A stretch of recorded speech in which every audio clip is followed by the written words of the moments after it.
예수님의 부활, 예수님의 부활은 인류의 역사에 있어서 가장 중요한 일입니다. 예수님의 부활은 죄로 타락한 세상에 하나님의 나라가 올 수 있는 길을 열어주셨기 때문입니다. 예수님께서는 부활하신 다음에 먼저 자신을 찾아온 여인들에게 부활하신 그 예수님 자신을 보여주셨습니다. 그 여인들이 예수님을 아주 간절히 사모했었기 때문입니다. 그 후에 예수님께서는 자신과 함께했던 제자들에게 자신의 부활을 증거해 주셨습니다. 부활하신 것을 보여주신 것입니다. 그것은 앞으로 제자들이 할 일이 있었기 때문입니다. 예수님께서 십자가에서 죽으시고 이제 무덤에 묻혔지만 3일 후에 안식일이 끝나서 바로 새벽에 가보니까 무덤은 열려 있었고 예수님은 없어졌다고 하고 여자들은 예수님을 보았는데 예수님께서 이제 떠나서 아버지께로 가신다라고 하시는 이 말씀을 하는 날 제자들은 너무너무 두려워서 그 모인 곳에 문을 닫고는 있었습니다. 문을 잠그고 있었던 것입니다. 제자들은 정말로 모든 것이 다 혼란스러웠던 것입니다. 예수님은 죽었지. 아니, 무덤은 열려있지. 시체도 없어졌지. 예수님을 만났다고 하는 여자들은 제정신이 아닌 것 같기도 하지. 모든 것이 혼란스러워서 문을 걸어 잠그고 무서움 가운데 있었던 것입니다. 그런데 그날 밤에 제자들이 모여있는 그곳에 갑자기 예수님께서 가운데에 오셔서 그 제자들 가운데 서셨습니다. 문은 잠궈져 있는데 예수님께서 그곳에 오신 것입니다. 그리고는 그들에게 인사를 하셨습니다. 너희에게 평강이 있을지어다. 이 말은 유대인들이 흔히 하는 인사말 샬롬이라는 말과 같은 말입니다. 샬롬 이렇게 주님께서 인사를 하신 거나 마찬가지입니다. 물론 헬라 말로는 에이레네 후미라고 되어 있지만 우리가 이렇게 익숙한 말로 하면 샬롬 이 말과 같은 것입니다. 예수님께서 십자가에서 죽기 전에도 제자들에게 늘 하시던 인사일 것이라고 생각을 합니다. 아침에 만났을 때 이렇게 에이레네 후미네 이 말씀은 늘 하셨을 것입니다. 예수님께서는 이 두려워하던 제자들에게 이렇게 일상적인 인사를 하시고는 이 손과 옆구리를 보여주셨습니다. 손과 옆구리에는 십자가에서 죽을 때 생겨났던 상처가 있었습니다. 이 손에는 못자국이 있었고 옆구리에는 창자국이 있었던 것입니다. 예수님 본인이신 것과 다시 살아나신 것을 제자들에게 보여주셨습니다. 십자가에서 내가 여기 못 박혔었고 여기 창에 찔렸던 것을 너희들이 보기도 했잖아. 바로 나야. 이걸 보여주신 것입니다. 정말 놀라운 것이 일어나는 것입니다. 죽어서 장사되었던 예수님께서 다시 살아나셔서 제자들에게 찾아오신 것입니다. 정말로 예수님께서 살아나셔서 그곳에 찾아오신 것이었습니다. 엄청나게 새로운 일이 일어난 것입니다. 제자들은 예수님을 보고 기뻐하였습니다. 이 기쁨은 정말 어떤 기쁨과도 비교할 수 없는 큰 기쁨이었을 것입니다. 정말 말로 표현할 수 없는 그 놀라움, 그 기쁨이 거기에 있었을 것입니다. 그리고 예수님께서는 다시 제자들에게 이 평강을 내려주시면서 여기 보면 다시 너에게 평강이 있을지어다 라고 말씀하셨다고 합니다. 이렇게 하시면서 아주 중요한 말씀하셨습니다. 세 가지 다 중요한데 세 가지인데 하나는 아버지께서 나를 보내주신 것 같이 나도 너희를 보내노라. 두 번째는 성령을 받으라. 셋째는 너희가 누구의 죄든지 사하면 사해질 것이요 누구의 죄든지 그대로 두면 그대로 있으리라고 하셨습니다. 이렇게 말씀하셨습니다. 그리고는 예수님께서 잠시 후에 이제 또 떠나신 것 같습니다. 그 후에 예수님께서는 다시 일주일 후에 제자들이 모여있는 곳에 오셨는데 그때는 전과 달라진 것이 있다면 도마도 있었다고 하는 것입니다.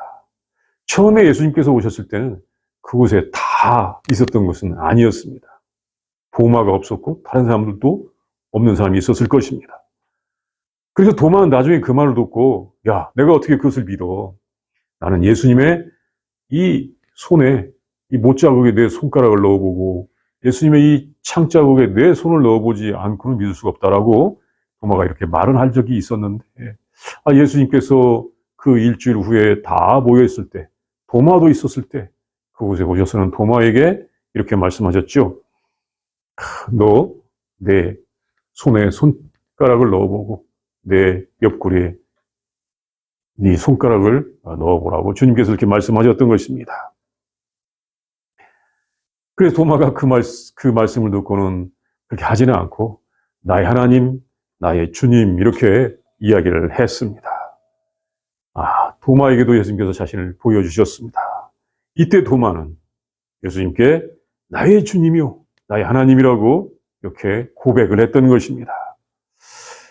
이 일은 이 부활하신 예수님과 제자들이 만난 아주 중요한 말씀이고 예수님이 자신이 말씀하셨던 대로 부활하셨다는 것을 아주 정확하게 전해주시는 말씀입니다. 예수님께서 3년 동안 아주 중요하고 귀한 말씀들, 정말 어떻게 생각하면 사람들이 믿을 수 없고 힘들고 따르기 힘든 말씀들을 많이 하셨고 또 그 말씀 가운데는 고난을 받으리라, 또 다시 살아나리라 이 말씀들을 하셨는데 만약에 좋은 말씀들은 남았다 할지라도 부활하시지 않았다면 그 말씀은 전부 다 근거가 없어. 마치 쉽게 말하면 뻥이야. 이렇게 생각할 수 있는 그런 말이라고 생각할 수 있었을 텐데 예수님께서 정말 죽음에서 살아나셔서 그 말씀들이 이루어진다는 것을 우리에게 알려주시는 귀한 말씀인 것입니다. 이렇게 제자들을 만나신 이 모습을 우리가 보겠습니다. 첫 번째, 예수님은 십자가에서 죽고 부활하셔서 하나님이 되셨습니다. 부활하신 예수님은 십자가에서 죽기 이전의 모습과는 다른 모습을 보여주십니다. 도마가 부활하신 예수님을 만난 다음에 나의 주님, 나의 하나님이라고 이렇게 고백한 것은 예수님께 대한 아주 정확한 고백이요, 정확한 표현입니다. 예수님께서 십자가에서 죽으시고 다시 살아나셨는데 이것은 예수님께서 살리신 나사로가 살아났던 것과는 다른 것입니다. 나사로는 죽기 전의 모습으로 그대로 살아났습니다. 그리고 또 살다가 죽을 것입니다. 나사로가 살아난 모습은 죽기 전의 모습과 같은 모습입니다. 또 그대로 살다가 나사로는 또 죽을 것입니다. 그런데 예수님께서는 다시 사신 다음에 문이 잠겨져 있을지라도, 문이 닫혀 있을지라도 문을 열지 않고 들어오실 수가 있었습니다. 이거 19절과 26절에서 볼 수가 있습니다. 어떤 물리적 장벽도 그냥 통과할 수가 있습니다. 그리고 그 현장에 계시지 않더라도 누군가의 말을 그대로 다 알 수가 있습니다.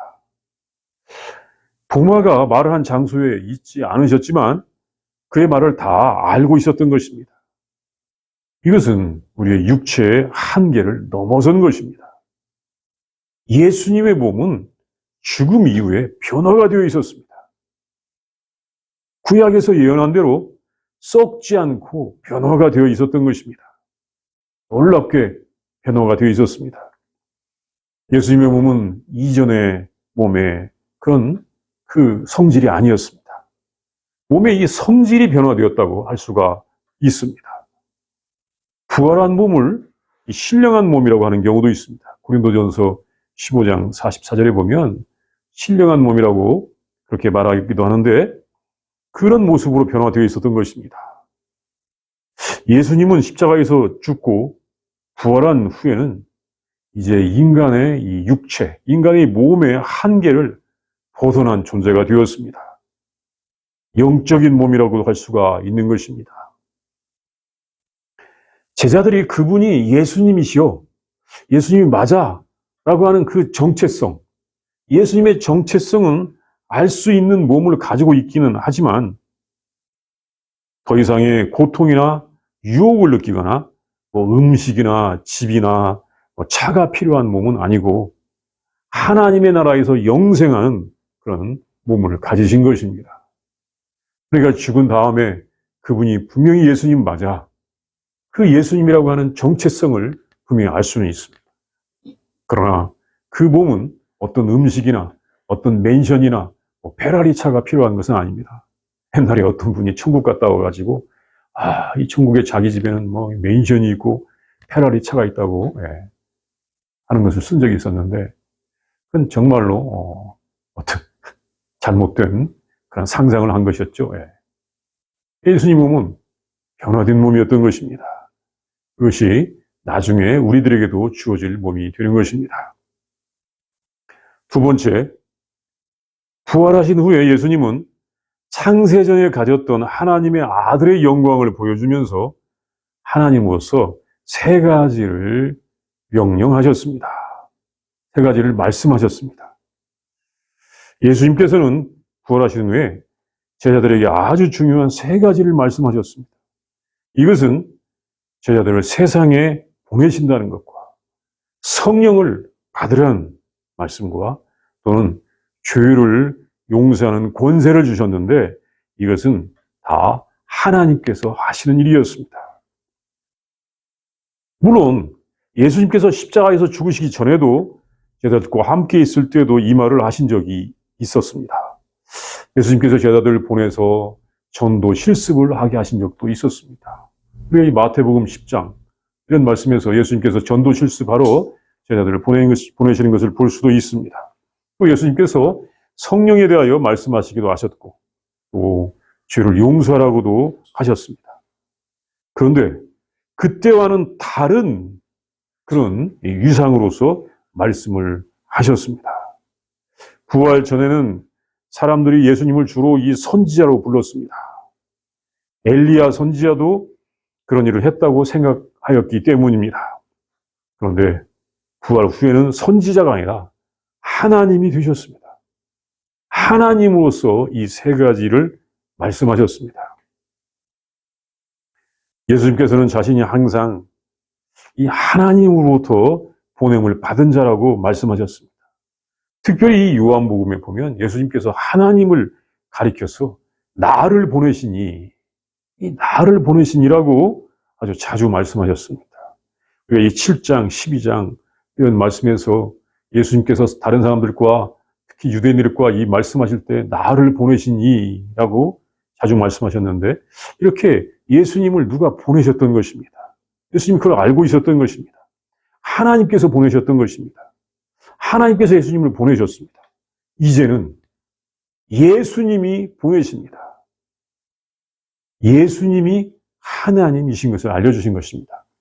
옛날에는 보이지 않는 하나님과 보이는 예수님이 함께 행동을 했습니다. 이제는 보이지 않는 예수님과 보이는 예수님의 제자들이 함께 행동을 합니다. 함께 어떤 일을 하는 것입니다. 하나님 하시던 일을 예수님이 하시는 것을 우리에게 알려주는 것입니다. 예수님이 보내시는 것입니다.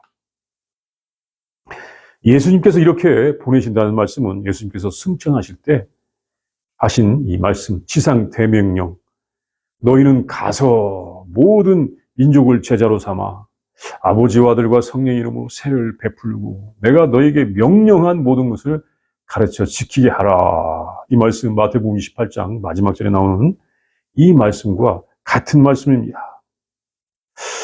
이 말씀은 이제 세상에 하나님의 나라를 전하러 보내시는 것입니다.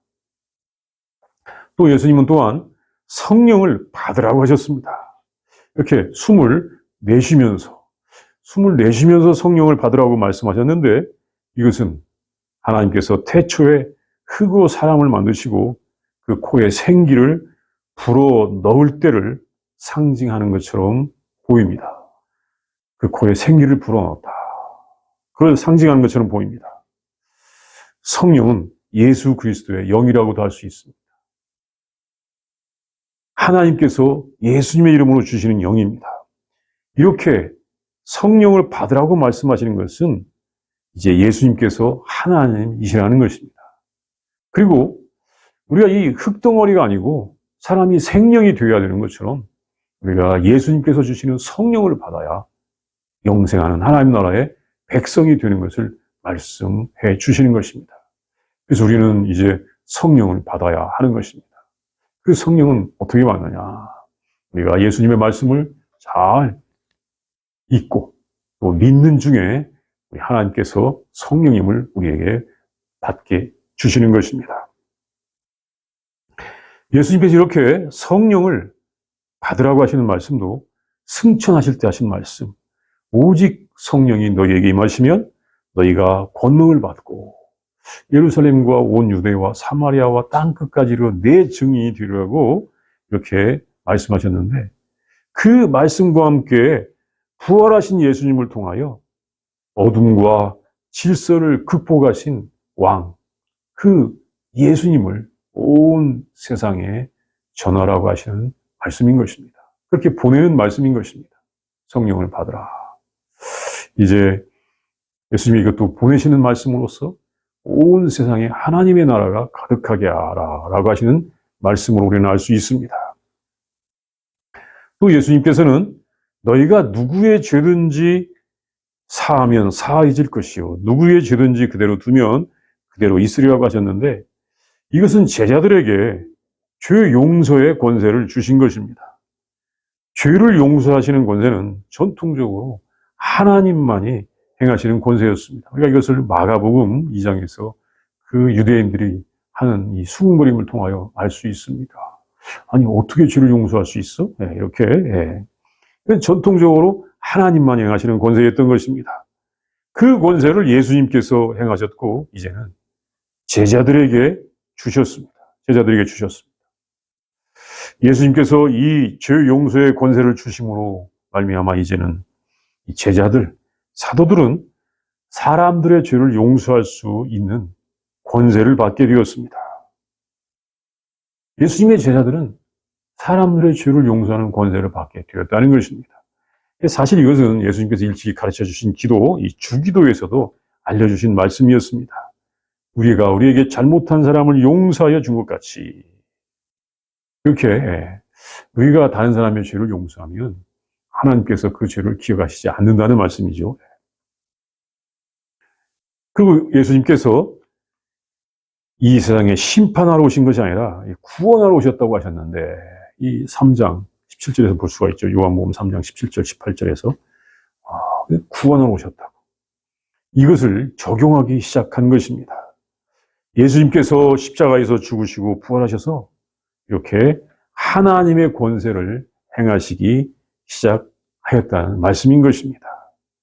하나님께서 온 세상을 다스려서 이 세상이 기쁨의 동산, 모든 사람들에게 그 기쁨이 풍성한 낙원의 삶을 살게 하시기를 원하셨지만, 사람들의 불순종으로 말미암아 이 세상에서 하나님의 다스림은 아주 제한이 되어 있었습니다. 아니, 불순종한 사람들은 하나님께서 다스리지 않으셨습니다. 왜? 인간에게 선택할 수 있는 그 선택의 권한도 주셨기 때문이었습니다. 그런데 이제 예수님의 순종하심으로 말미암아, 예수님의 이 순종하심으로 말미암아 예수님의 제자들과 함께 예수님의 제자들을 통하여서 사람들의 죄를 용서하신 예수님을 통하여서 그 예수님의 제자들 안에서 하나님의 나라는 이제 온 세상에 보여지게 될 것을 말씀하시는 것입니다. 이것이 이 중요한 세 가지 말씀입니다. 이제 셋째, 부활하신 예수님께서는 승천하시기 전까지 자신을 제자들에게만 보여주셨습니다. 예수님의 제자들만이 예수님의 부활의 증인이 될 수가 있었습니다. 이것은 예수님께서 하나님이시기 때문이면서 제자들의 죄가 이미 그 은혜로 용서를 받았기 때문이었습니다. 부활하신 예수님께서 승천하실 때까지 직접 만난 사람들은 그렇게 많지는 않습니다. 십자가에서 죽으시기 전에 예수님께서 일하실 때처럼 수많은 사람들을 다 만나셨더라면 모든 사람들이 예수님의 이 부활을 믿었을 것이고 예수님을 보았을 것이고 정말 예수님의 부활은 더 순식간에 사람들에게 알려졌을 것입니다. 십자가에서 죽었는데 살아났어. 십자가에 죽었는데 살아났어. 또 다시 살고 있잖아. 그 부활은 순식간에 알려졌을 것입니다. 그렇다면 어떻습니까? 참 좋았겠죠. 예. 그것은 사실은 부활 자체를 전하는 것은 참 쉬웠을 것입니다. 그런데 예수님은 그렇게 많이 나타내 보이시질 않았습니다. 이것은 부활의 참 뜻을 전하시기 위하여 그렇게 하시는 것이었습니다. 이 부활 자체를 아는 것과 부활의 참 뜻을 아는 것은 다른 것 같습니다. 부활 자체를 안다고 해서 사람들이 회개하거나 예수님 말씀 순종하거나 꼭 그거 아닙니다. 부활의 참 뜻을 아는 것은 다른 차원인 것입니다. 부활하신 예수님은 오직 핵심적인 제자들에게만 보여주셨습니다. 그 부활을 본 제자들은 기록에 가면 약 1000명도 안 되는 것 같습니다. 왜냐하면 사람들이 예수님 부활했다 하더라. 나 본 것 같아. 부활절이 뭐냐? 부활하는 날이래. 그렇다고 예수님의 이 부활절에 대해서 듣는 사람들이 전부 다 예수님을 믿고 나의 주님이라고 도마처럼 나의 하나님이라고 고백합니까?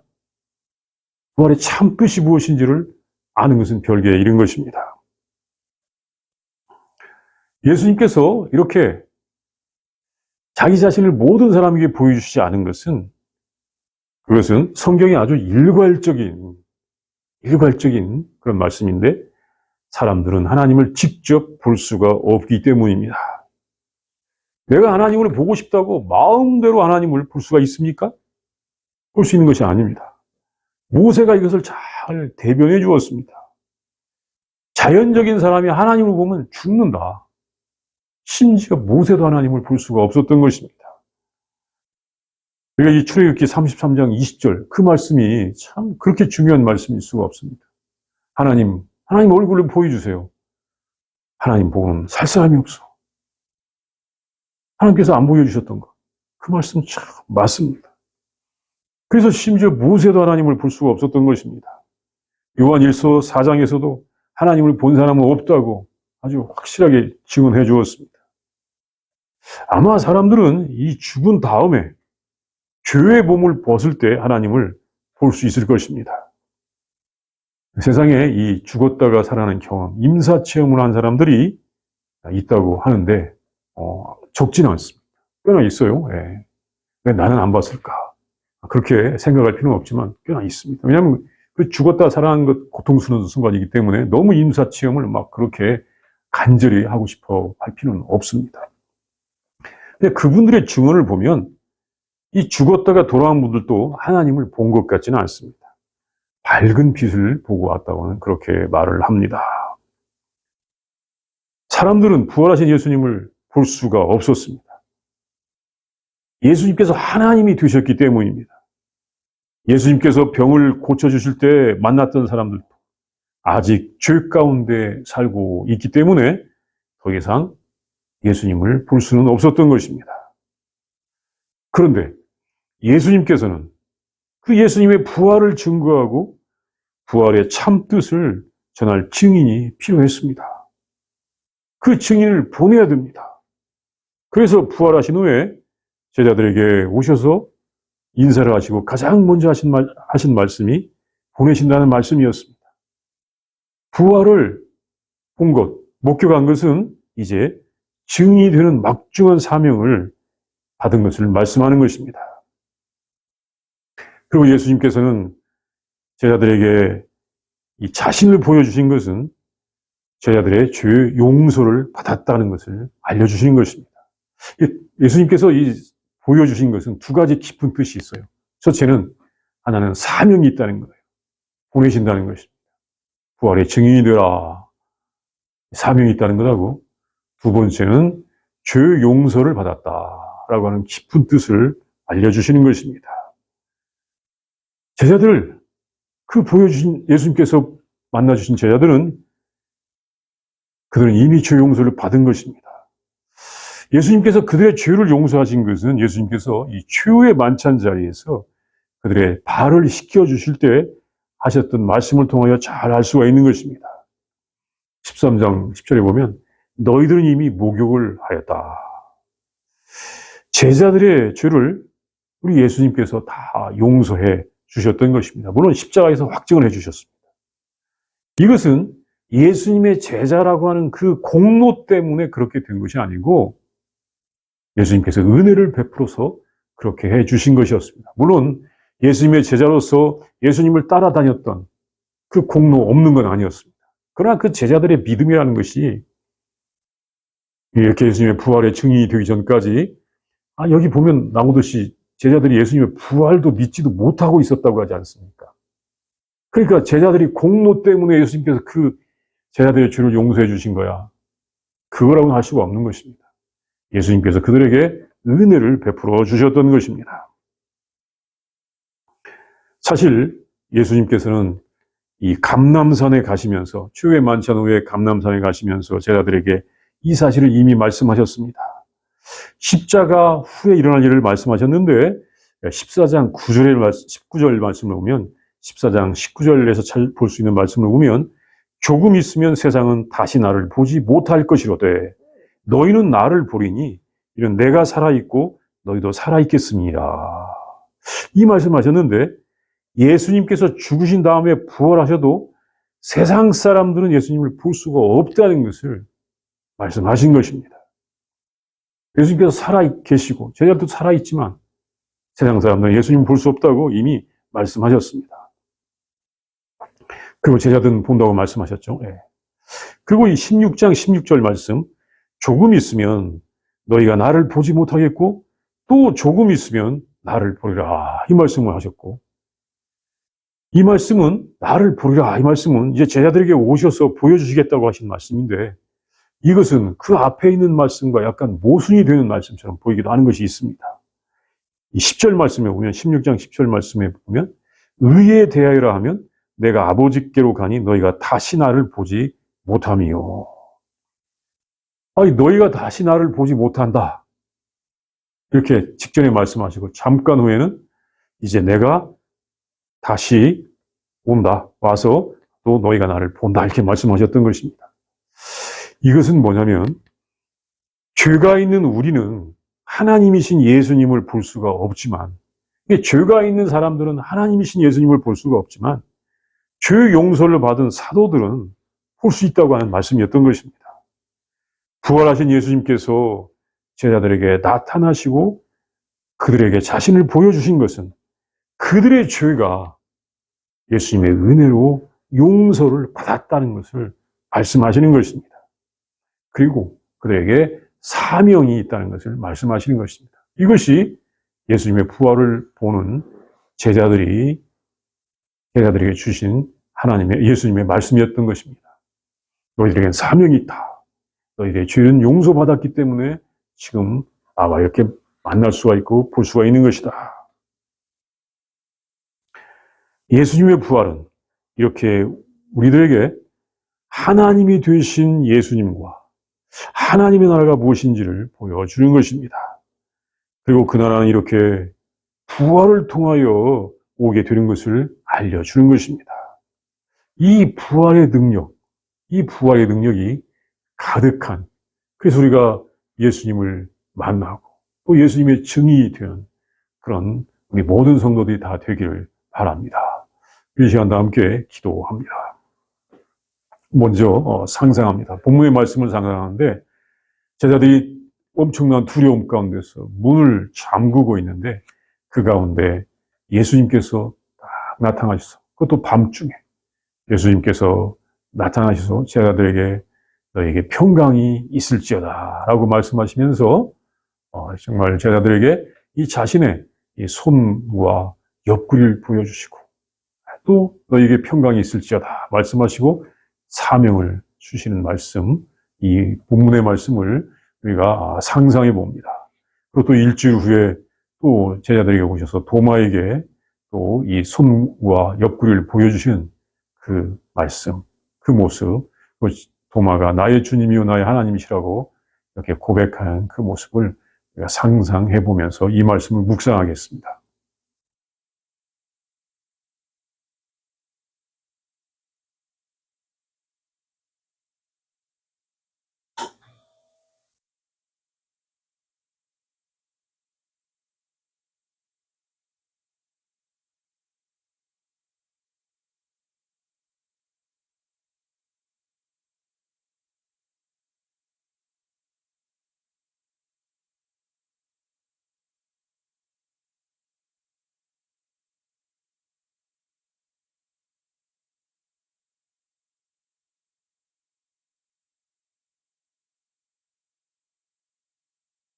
하나님 참으로 감사합니다. 예수님을 보내주셔서 우리를 하나님 나라의 백성을 만들어주시니 진심으로 감사합니다.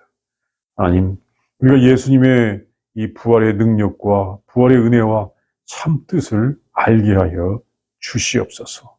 주님, 우리가 예수님의 부활을 믿고 이 믿음으로 받는 부활의 참 뜻을 알게 하여 주시사 우리가 죄 용서를 받았다는 것과 또한 하나님 나라의 앞에 사신으로서 예수님의 제자로서 보냄을 받고 또 하나님 나라의 삶을 살아간다는 것을 우리가 알게 하여 주시옵소서.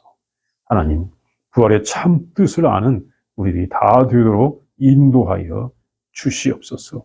예수님의 이름으로 기도합니다. 아멘.